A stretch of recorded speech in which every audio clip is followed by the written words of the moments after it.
this is Tim from Your Six Studios. Today in this video I'm going to show you how to restore the default settings on your PS4 without losing any data. So we can just go up to the top and then go to settings. Going down to initialization, the last option, and then go to restore default settings right here.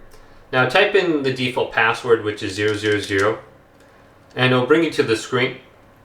And you can see all the settings that are going to be reset. So this includes the network settings on the top. And then you're going to need your email address and password to log back in because you're going to be signed out with the network information right there. And this will restore everything. Now you can do this through the safe mode menu too. If you hold down the power button, go to turn off PS4. Now you have to do turn off PS4. You can't do enter rest mode, otherwise it won't work. Now grab a cable and connect your controller too. Otherwise you won't be able to operate the safe mode menu at all.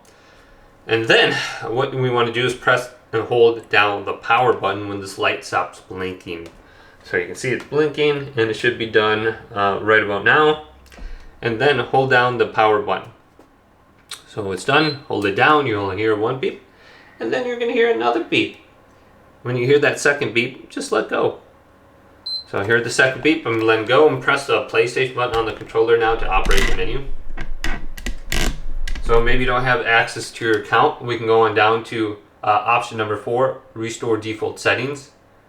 And it's just going to say yes or no. Go to yes and boom, you're done. Hopefully this video did indeed help you out. If it did, leave it a big thumbs up and subscribe my channel down below for more checkout videos coming up next on Your Six Studios.